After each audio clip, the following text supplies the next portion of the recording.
nagkakaroon tayo ng liwanag kasi nagmula yun kay Jesus. So, kaya ang laki nung sign na ginawa namin. Kasi lahat ng source ng liwanag ng buhay natin ay nagmula kay Jesus. So, maliit lang yung mundo, maliit lang yung tao, maliit lang tayo. Kasi kung walang Lord Jesus, wala din tayo. So, yun po yung pinaka-ano namin. So, tapos ito na po yung representation ng lahat ng mundo. Lahat na nandito yung tao, yung mga natin problema, nandito na. Then, yun nga, isang pa rin sa talaga na ano ko sa message kanina is yung light ni God, ni Lord Jesus, nasa atin, ginaguide niya tayo sa happiness. Then, isa pa doon, yung sinasabi na, ano sabi sis? Yung light of the world or light of light ni Jesus ay nagbibigay sa atin to ignore ignorance. So, kasi tinuturuan niya tayo how to walk in this life. Siya yung nagiging guide natin sa yung way para tayo mabuhay ng tama dito sa mundo with happiness. Yun po. Ang liwanag. Liwanag. Talaga. Ayaw. Okay, so yung next group, yung group nila Irene. Oh, Nasaan na yan? Ayun na yun. Hindi ba na? Okay, sila Kati muna daw. Hindi, sila muna. Irene. Irene.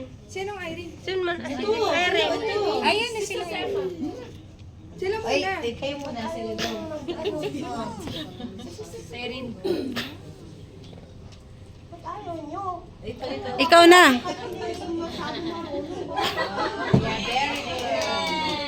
Yeah, very good. Kasi sabi nila, Iharap mo yung picture mo. sabi nga ng Panginoon na kahit daw hindi tayo marunong, kung willing tayong matutunan, kailangan nating gawin kung yung opportunity na pinagkaloob sa atin ng Panginoon na gawin ito. So, That is your chart. oh yeah. Thank you for Jesus. So ito yung verse, John 8:12. When Jesus spoke again to the people, He said, I am the light of the world.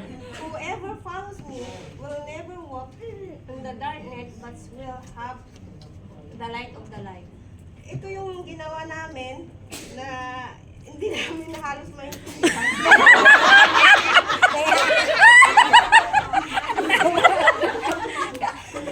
Hindi ko alam. Sa akin naintindihan.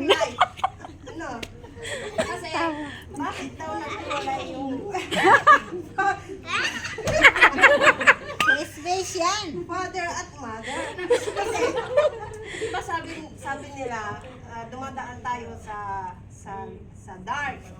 So, minsan, ang buhay natin na bilang tao, example ko lang po yung, di ba, may naghihiwalay na mag-asawa.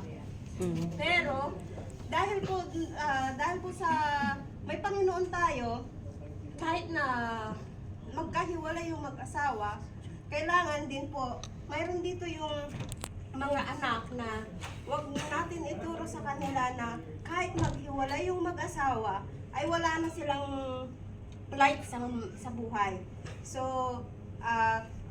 kailangan natin din na ituro sa mga anak na kahit ano yung pinagdadaanan na dark sa buhay, mayroon tayong Diyos na liwanag na magbibigay sa atin na paliwanag sa kanila na hindi lang yung Ama ang magbibigay saya or liwanag sa ating buhay, kundi si Jesus lang. Amen. Kaya ineno ko na lang kasi hindi ko talaga maintindihan. No? Tapos, ito daw si Lola. Si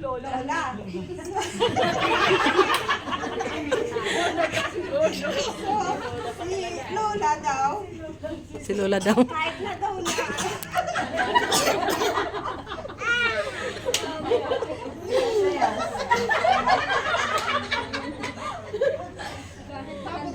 Kahit na matanda na siya. Maihi ako. Parang hugot.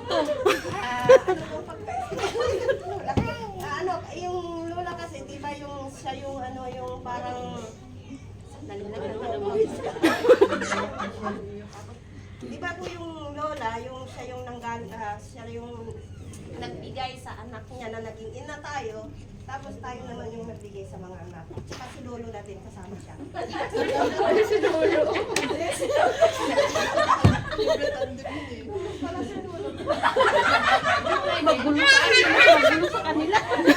Magalangan nga din akong bigyan mo ba? Ano ba?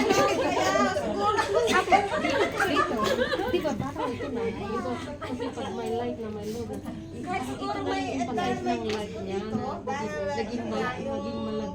ang Panginoon yun talaga yung center ng usapan natin.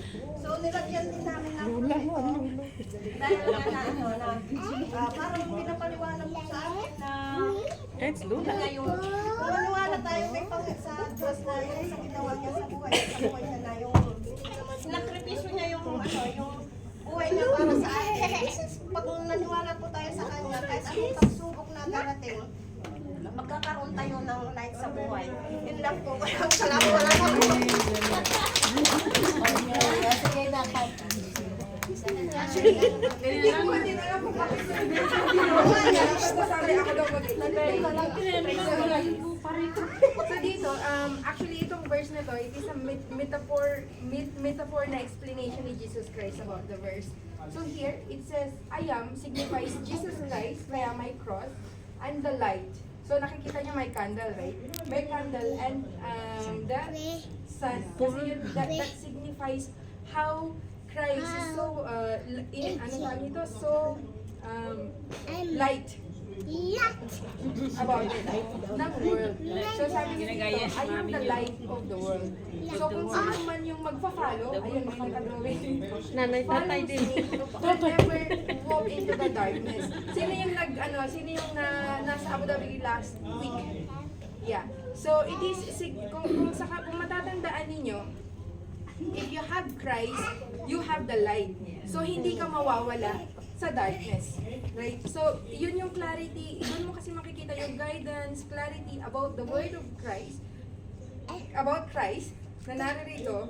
Kapag naroon ka, kapag meron kang guidance and you are walking through that light, meron kang the light of life will be in you. Kaya meron yung drawing nila na ba, sabi nila it signifies life daw to.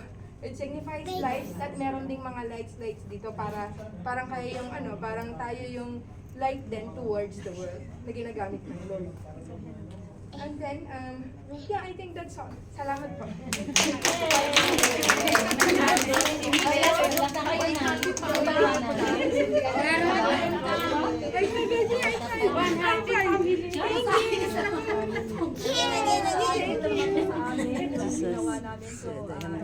Ay, sa... I-explain ko po muna yung meron kaming world. Meron kaming ito yung world, di ba? So ito, world is represented sa sin, di ba? Tayong lahat ay makasalanan. So tayo ay makasalanan, lahat tayo. So because of the love of God, He sent His Son to us to save us. So ito yung nag-ano sa atin, nag-save tayo ng Panginoon na maligtas tayo, tayong lahat na mga kasalanan. Kung sino man po yung sabi nga dyan sa verse na in John 2:16, di ba? Alam na natin po lahat na for God so loved the world that He gave His only begotten Son, that whosoever believes in Him shall not perish, but have eternal life. So, hindi ko na kung kinakabahan. Ang bilis ko, no? So, ito yung tayo na mga believers, tinanggap natin si Jesus Christ. So, meron na tayong, nagiging anak tayo ng Panginoon, so we have life. So, itong ginawa namin, so, meron na tayong light, so kagaya na tayo na yung mga believers, so sabi dyan na as a believers, we need to spread the word of God. So, kailangan natin i-spread. So, ito yun, meron kaming tao. So, all the word after yung sabi yung sa commandment ng Panginoon, na natanggap na natin si Jesus Christ. So, yung natin, yung mission natin talaga dito sa mundo na i-serve yung word ng Panginoon. So, yun, go ye into all the world and preach the gospel. Yan, para kami lumilipad, di ba? Kasi kahit saan tayo sa mga, ma-share natin yung Panginoon. Kaya tingnan nyo naman, yung tao namin, para kami lumilipad, di ba? So, ayan lang po. maliit lang po yung ano namin, yung ma-share namin. Kasi yung ano naman, nilagyan namin yung mga ano, yung verse natin, Jesus said, I am the light of the world. Colorful tayo, kasi diba, gusto shine tayo. So let your light to shine before men. So we are the sons of God, so kaya sons and daughters of God. Kaya yung ilaw natin kailangan mag-ano tayo, mag-ano sa lahat ng tao, na alam nila tayo ay Christian. Yun lang po, thank you.